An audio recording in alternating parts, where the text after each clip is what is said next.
Welcome, welcome, welcome. You're listening to the Ask Brien radio show on KHTS 1220 and 98.1 FM from Los Angeles, California.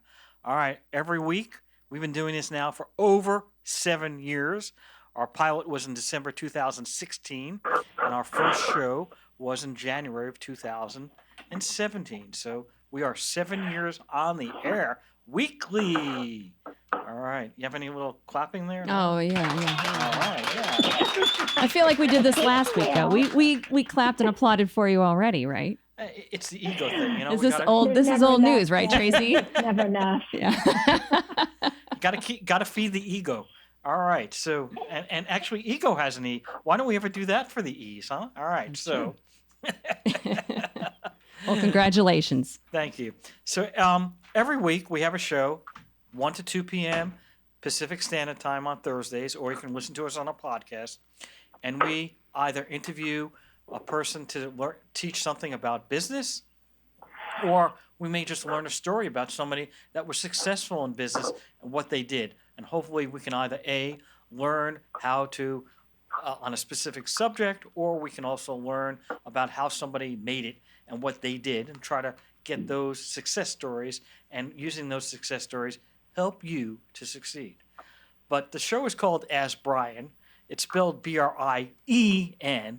Nobody understands why it's Brien, but even worse than that, people don't understand why there's an E in Brien. But we have a residential expert. Tracy, are you there? I'm here. And I have a funny story that goes with this, so just walk with me on this. So yesterday I was interviewed on a podcast, and they read my bio. And so the host of the podcast was reading my bio, and then he gets to co-host of the Ask Brien radio show, and then he goes, "Oh, Brien spelled wrong." And so it was like a reflex.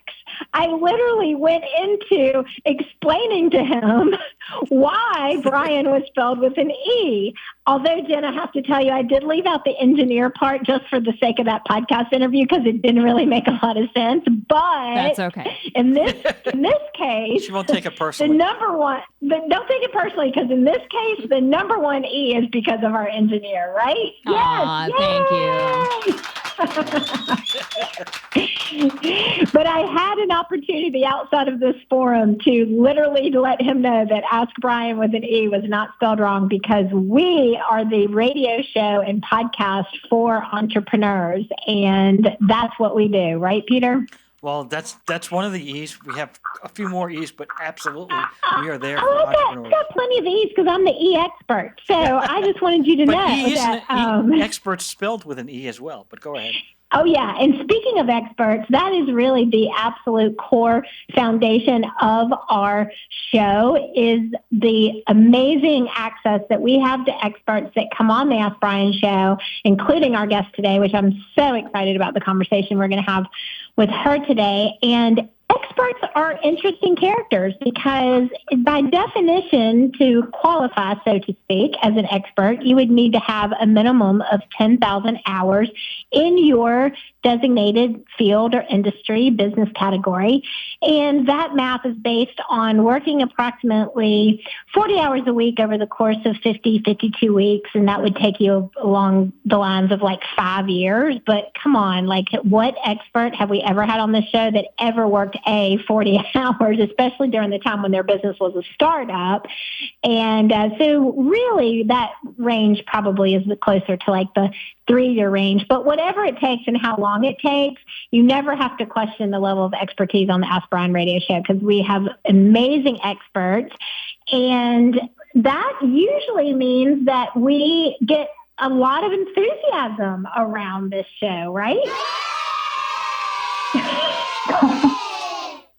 And we're very, very, very excited.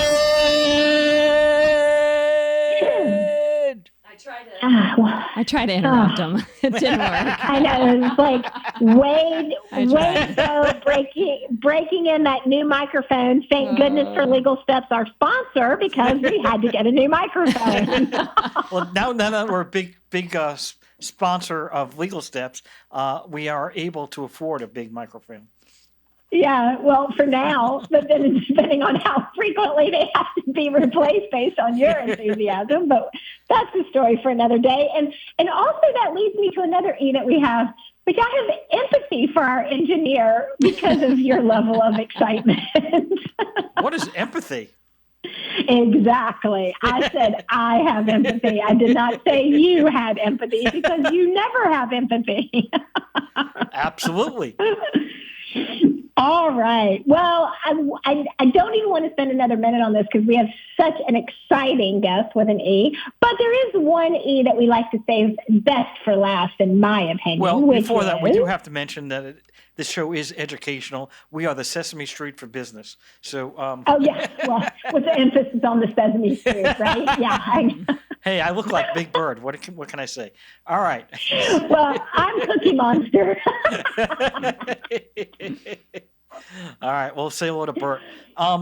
Anyway, I know that when I watched the movie Grease, there's that scene in there, and they always say, Grease lightning is, and Tracy always knows the answer. Grease lightning is... electrifying, just like the host of the Ask Brien radio show. Where's the no applause? Okay. Yeah, basically, in my opinion, that's basically what Jen said. In your opinion, you're electrifying. Okay, well, I'll take it. In his world, yeah. I have a very, very big, big world in my big, big head with my big, big ego.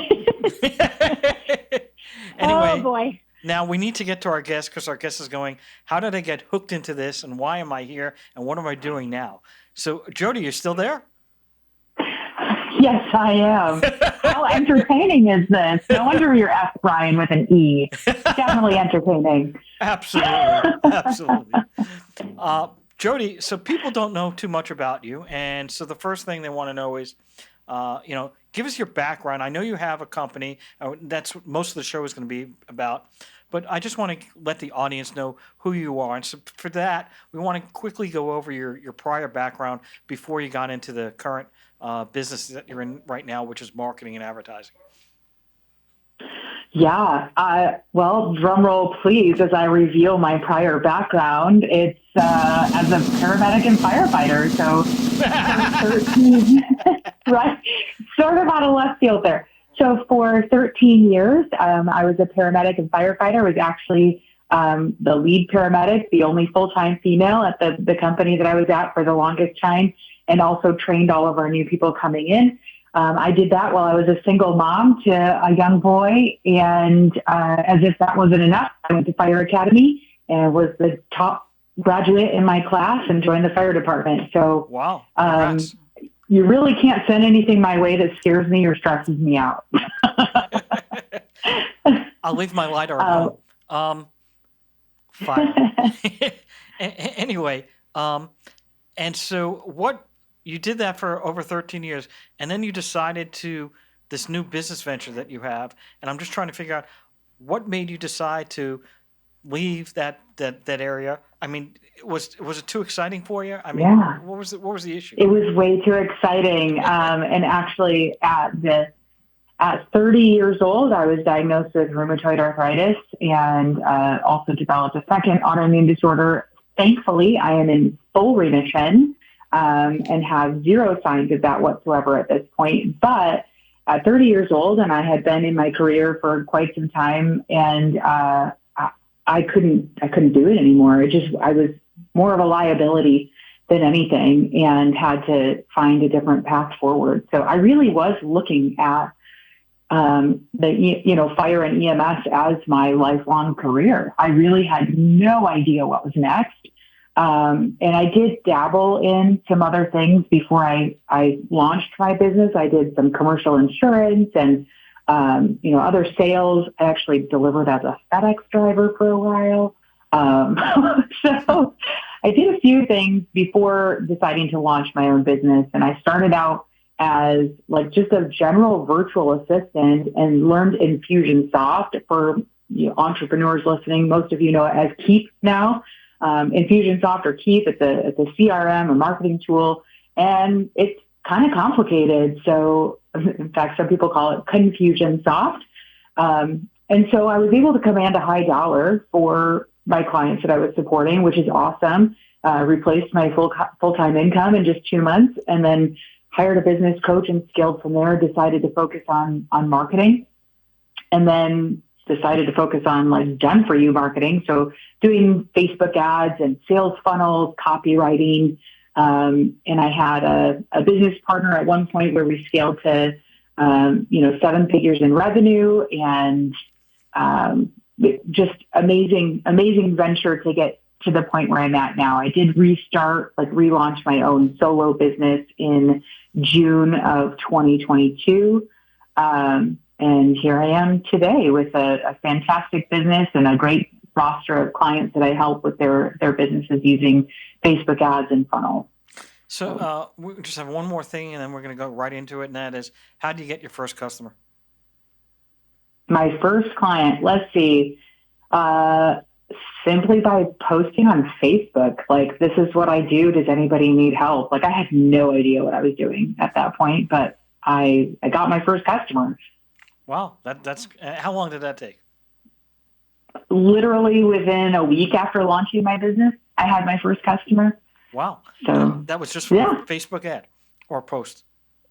It was just a post to like my friends, because I happened to already know, some business owners and stuff. So I did start by building out some clientele of local business owners that I already knew, had some relationships with, and then found this huge online world of virtual businesses, right? All these, online coaches and consultants and course creators and people who are, selling VIP days and books and things like that. Like it's the online world is insanely huge. I don't think we can even wrap our heads around it, because like I know some online who I think are like online influencers that have, thousands, tens of thousands, hundreds of thousands of people following them. And, I've paid them tens of thousands of dollars to coach me. And then I asked someone, hey, have you heard of this person? They're like, no, I've never heard of that person. I'm like, how do you not know this person?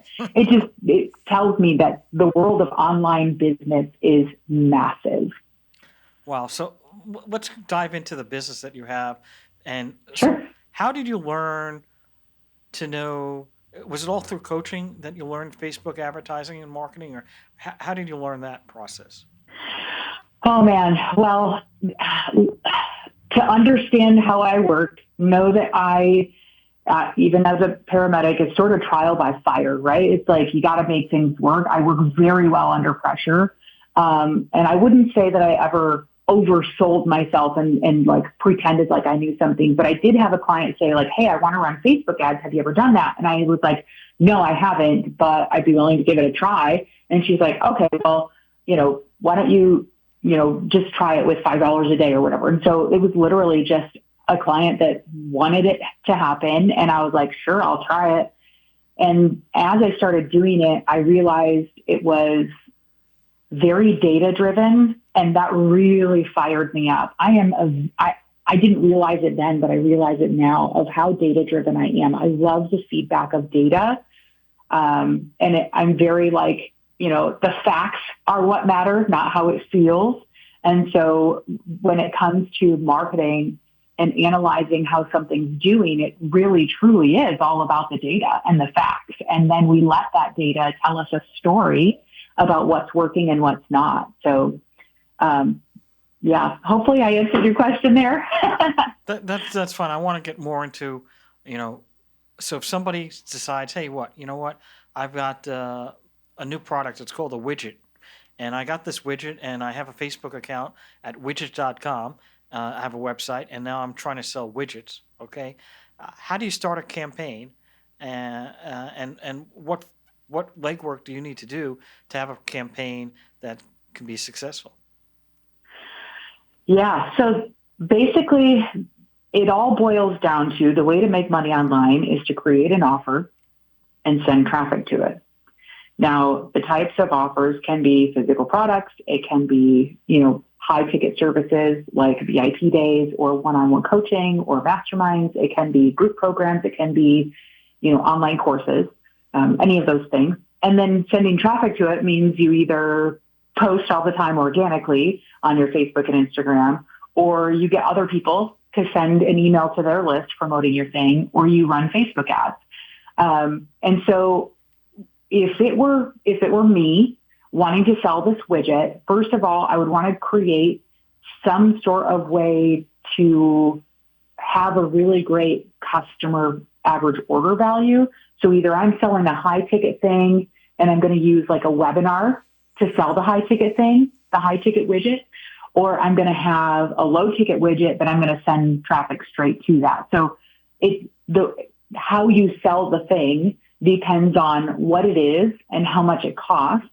And then from there, it's just a whole strategy of like creating some Facebook ads with some of your organic posts or things that build know, like, and trust, and then retargeting those people with some ads to get them to come buy your thing or opt in for your free lead magnet or something like that. And then, your marketing on the back end can sell your widget. So it's not a black and white answer there. Well, I wouldn't think so. So I'm always confused because people say, oh, $5 a day. And I'm thinking that, unless you're selling a product that's $1 or something, I mean, I'm just trying to think how $5 a day is going to get you any traffic and to build up enough of an audience where people are going to buy that widget. Yeah, most of the time when people are spending $5 a day on Facebook ads, it's typically for some sort of a visibility or audience building campaign. They're likely promoting a video, trying to get people to watch it, and then retargeting them from there. Or if they're not retargeting them, sometimes it's literally an anomaly. And it's sometimes you put $5 a day out there to get somebody to watch a video, and then you get people to buy. Some things happen like that. It's not typical, though. That is not a typical result whatsoever. What's a typical budget that you would need? I'm not talking about the paying for the management, but typical ad budget you would need on Facebook with this new widget product that you've got selling. That also depends on how quickly you want to see results. So when we're working with clients, our minimum budget is $3,000 a month. And that gives us enough ad spend per day to actually work with in testing audiences, testing messaging angles, testing our creative, and then get some data back in order to say this is working and this is not working. Let's do more of this and less of that. If we have too little ad budget, it takes too long to get that data back. And when you're paying for someone to do your Facebook ads for you, it really doesn't make sense to prolong that data buying time, because, let's say we're on a 90-day retainer, right? I don't want to take 60 days in order to get enough data to decide like, okay, let's head in this direction now, or this is working. And then we only have 30 days to implement like what's working. There's not going to be a return on investment at that point. So if we can have a higher budget out the gate and get that data back faster, then we can do more of what's working and change what's not. So again, super not black and white answer. So we've got about 1:15. That's going to be a really tricky question. But, with Google, it's PPC, and so you know how much the keywords are, right? With Facebook, and you've got a $3,000 ad budget, it's going to differ. How does it differ in terms of it's not PPC, it's not pay per click. So how do they differentiate that $3,000? Yeah. So with Google, you do have your paying per click. With Facebook, you actually have different objectives that you can choose from. There's video views objectives, engagement objectives. Most of the time for our clients, we're running a conversion objective. So we want somebody to not only click, but also sign up for the thing on the next page. And so Facebook's algorithm is actually finding those people that are most likely to take that step that we're asking them to do and puts the ads in front of them. That being said, we do calculate, cost per click, and we do calculate, how our cost per impression or CPM, cost per mil. And, that's an interesting way to also measure data and understand how much it's costing for your ad to get in front of your ideal audience. Well, we got to take a break. You'll listen to KHTS 1220 and 98.1 FM. We'll be right back. Welcome back. You'll listen to the Ask Brien radio show on KHTS 1220 and 98.1 FM. Like no other station in the world. That's true. We don't like no other station in the world. Who does that? All right. You were enjoying that that theme music a little bit too much, kind of in the zone, you know. Like, your mic's on. I thought I was Rocky, and I was at the top of that. He was in picturing it, Tracy. Yeah, Philadelphia with a statue. He thinks he's Sly over here. Oh yeah, I am Sly. I'm just not Sylvester Stallone. Okay, so pivot, Tracy.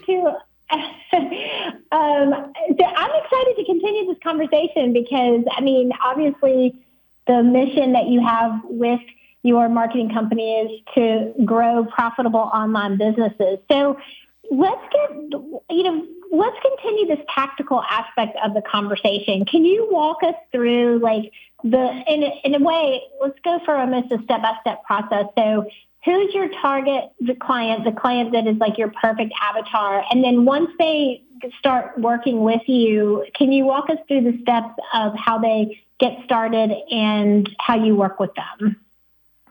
Absolutely. So my target audience is the online coaches, course creators, consultants, and service providers who are already doing amazing things, maybe with their organic traffic, or they may have already been doing Facebook ads.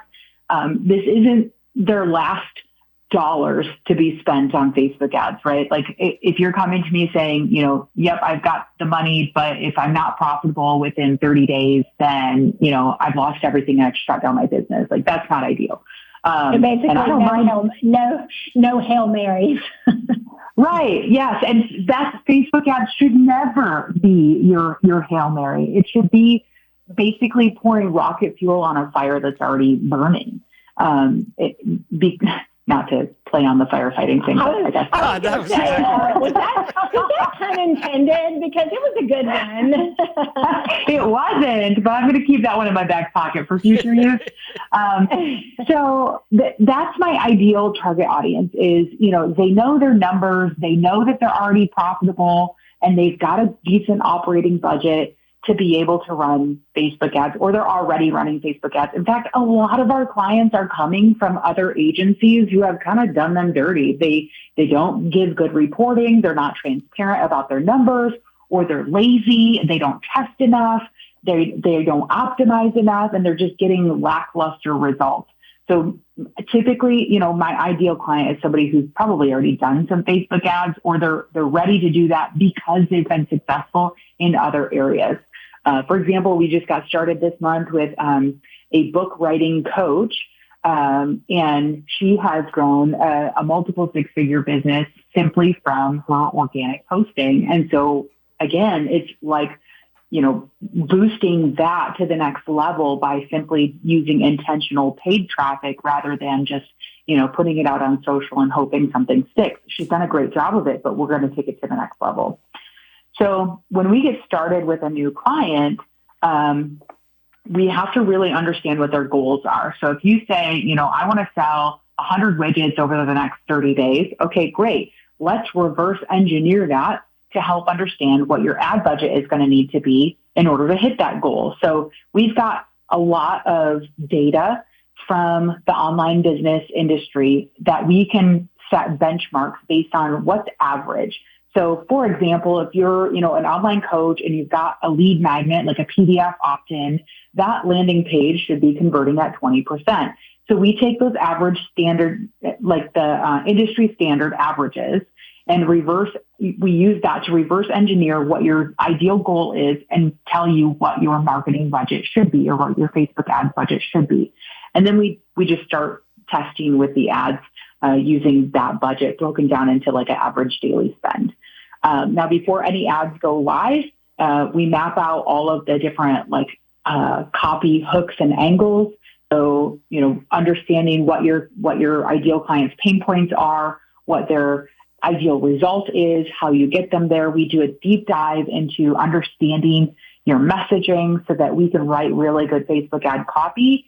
And then we also do all of the creatives. We outline video scripts, and we do all of the editing and everything there too. So we get everything ready to go for the Facebook ads. We make sure that all of your pages that we're sending traffic to are audited. They're conversion audited and compliance audited to make sure that they hit Facebook standards. And then we go live and we turn on the traffic, and it's really like, opening up a faucet and seeing what happens. We get that data, we report it back, we say, this is what's happening, and here's our plan to, fix it or optimize it or make it work even better. So that's it in a nutshell. Well, and I know that there's been so many changes. I mean, I feel like every day there's new changes in terms of algorithms and what's working, and, videos are working better than static graphics, and text is better than not, there's all kinds of recommendations about the types of ads that are converting. What types of ads are you seeing on trend right now that are really getting those conversions back to lead gen, opt-ins, and things like that? That's such a great question. And you might hate my answer.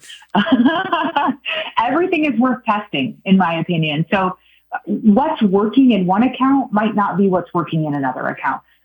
So the graphics with the text only, they work really well in this account that works for like pregnancy fitness.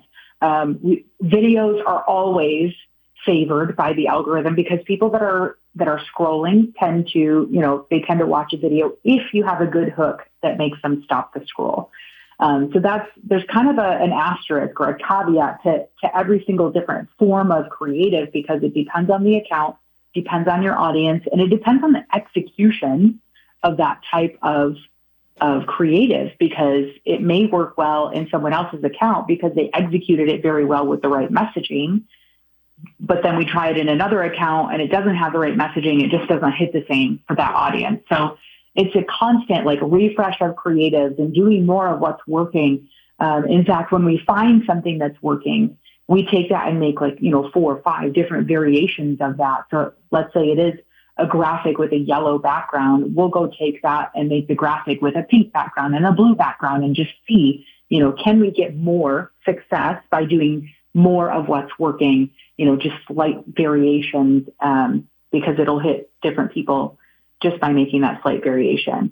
Another thing that's working really, really well is something newer that Facebook rolled out, and it's called the Advantage Plus.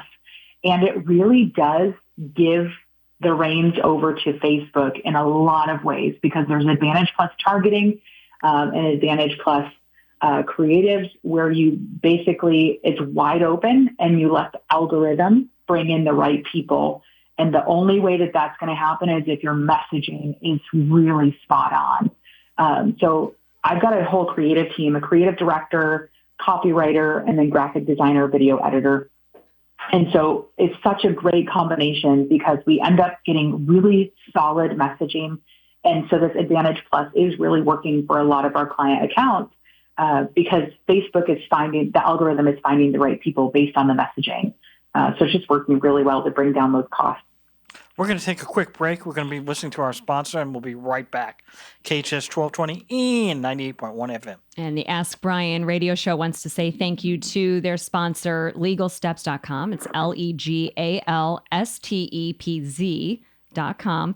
So Peter and I were discussing a little bit, admittedly, I am not any sort of law background or business background. I don't really have that much knowledge. So when I'm talking about Legal Steps, it kind of felt like I didn't really have a real grasp on it. So to Peter's suggestion, I took the course, and now I can officially say that I not only have really learned a lot about how to start your own business, how to start your own corporation, but I learned little tips and tricks along the way. I know what an S corporation is now, Peter. What's an S corp? I might not describe it very well, but basically you don't have to pay taxes twice, right? You're trying to avoid being taxed 2 times, right? That's good enough. That's a good nutshell. Okay, so the one thing that I really like about LegalSteps.com is that they're online courses, which is wonderful. You can do it while you're sitting down having dinner or helping your kid do their homework, doing laundry.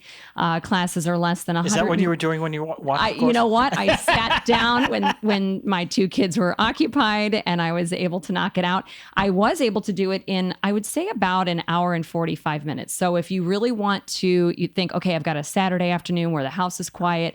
I'm going to knock this out. You can do so in under 2 hours. You can also do that in under $150. It's very affordable. Peter will literally walk you through, and I'm talking about he's on the screen. It's like a small little, screen share on the side there, so you can see what he's doing on his computer, and you can pause it. You can rewind it if you didn't understand what he just said. The dog barked, you didn't hear it. It's so easy. It is foolproof. I took notes. I've got 2 pages of notes here.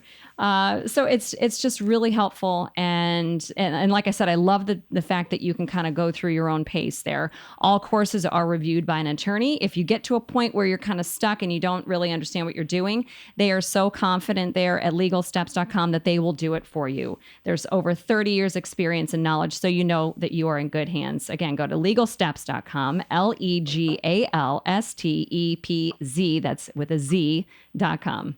Well, that was a very good endorsement there. Yeah, sure. Thanks a lot, Jen. Sure, yeah. All right, so we're going to get right back to the show.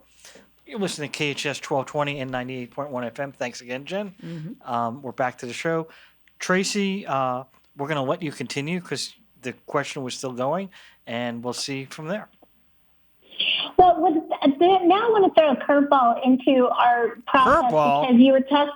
Yeah, I don't want to pivot. I want a curveball instead. I think it's a breaking pitch, but I'm a baseball fan. Go ahead.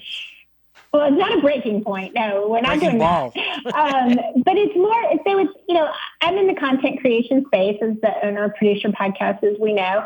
And I'm really inundated right now with a lot of questions around AI and how AI is playing a part in independent content creation and business owners' content creation.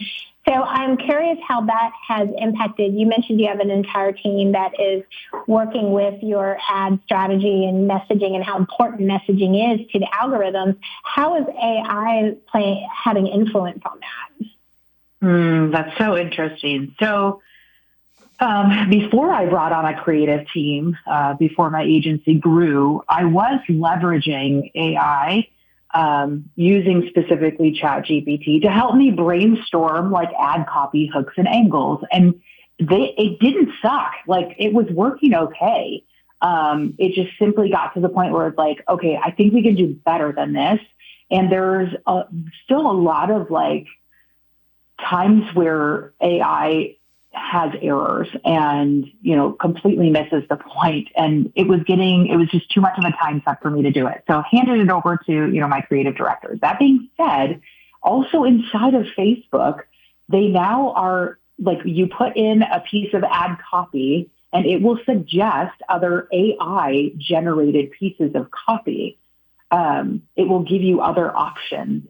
They're just slight variations of what you put in there. And that's very, very interesting to me. In one account, I went ahead and used it, and we brought our cost per lead for this account from $10 down to $2.50.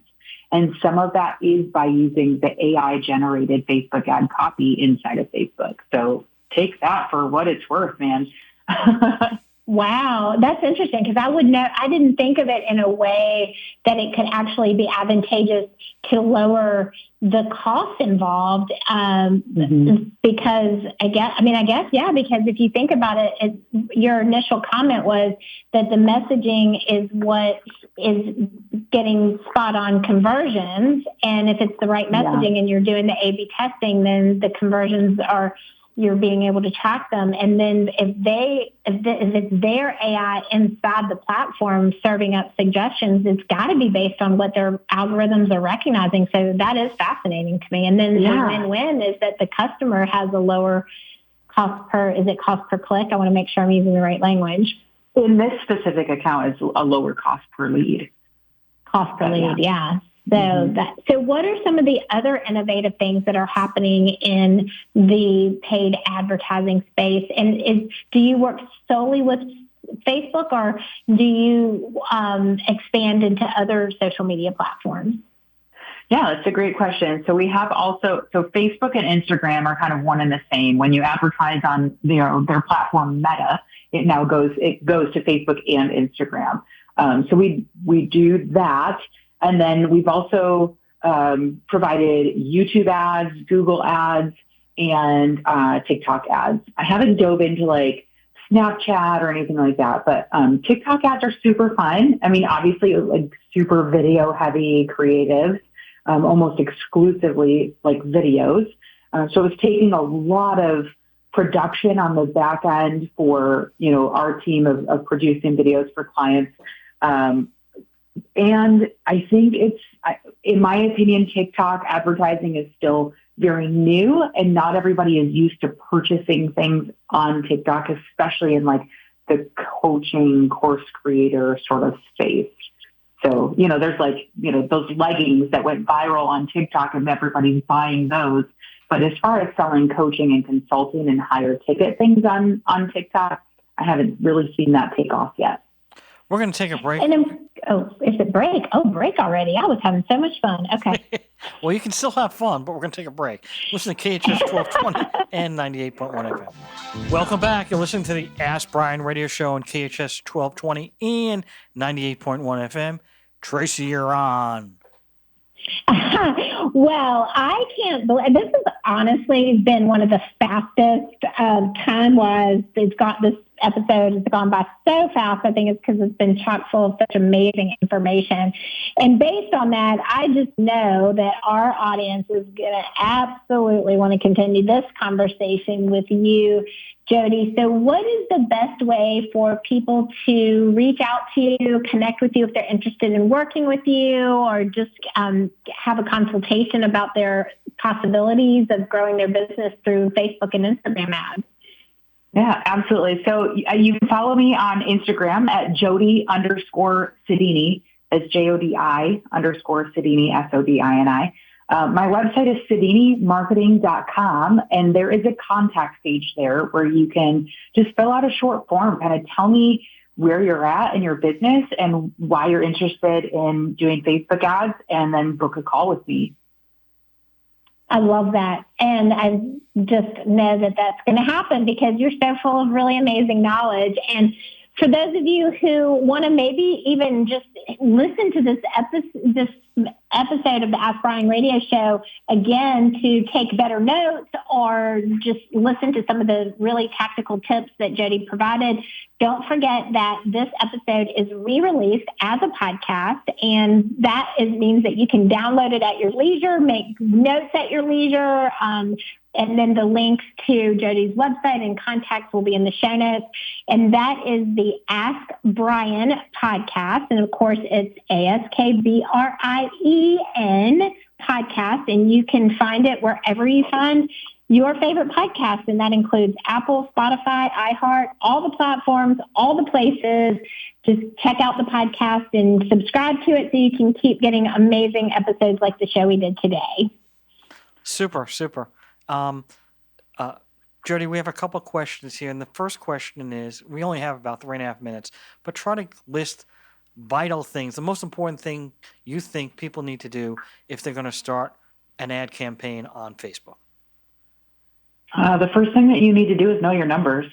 You need to know where you're currently at with your numbers and your conversions, and then where you want to be. Those are super, super important metrics to understand, because if your current metrics are not up to par, it's just going to make a bad thing worse if you send traffic, like Facebook paid ads traffic to it.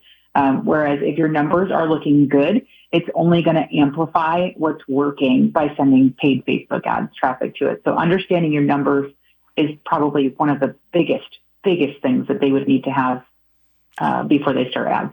And those numbers would be from prior ad campaigns with Facebook or Google Analytics? So where would you get that? Yeah, those numbers would be on the back end of wherever their funnel lives, if they're using something like ClickFunnels or High Level, where they're running traffic probably from organic posting and selling their thing. So what do those numbers look like? How many have you sold? Like, does your product have any proof that it works or that it will sell, that people want to buy it, right? So if you decided you want to sell widgets and you go post on social media that you're now selling widgets and you get 1,000 people that are like, heck yeah, I need those widgets, then yep, you are probably ready for Facebook ads. Whereas if you put it out there and you get crickets, Facebook ads aren't going to help that. So is there a percentage or a number that you would need to say, hey, listen, this is something that I want to scale? Basically, I would say even if you sold 100 of something, you've got proof that your product is ready to sell, that your product is selling. So if you've sold 100, it is selling and people are interested. If you have a sales page that you're sending traffic to and it's converting at 2% or higher, that's also a really great stat to know that this is ready for more traffic. Wow, that's really, really good information. And that'll all be in your Facebook ads account? Is that where you find that info? So again, still on the back end of wherever your funnel lives, wherever you're selling your product, it should tell you like how many people land on the page versus how many people are buying. And, a 2% conversion rate is an industry standard for a sales page. So we have which sounds really low. Yeah, not really, because direct mail was 1% back in the day. So we only have about close to a minute left, and people say, "How do you know what price to sell your product at?"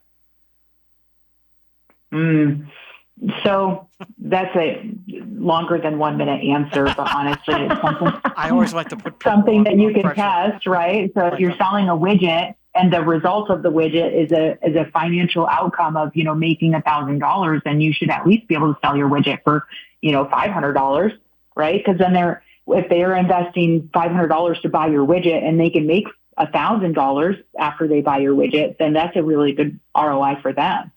So that's one example, but I could talk about that for a long time. I don't know that I could give a short answer. All right. Well, we'll save your answer for another time because the show is pretty much over at this point. We're very grateful to have you on. There's a lot more that we go over. Maybe we'll have another show in the next month or two, depending on your schedule and our schedule. It was great to have you on. You're listening to the Ask Brien radio show on KHTS 1220 and 98.1 FM with Jodi Sodini, Tracy DeForge, Peter Bronstein. Over and out!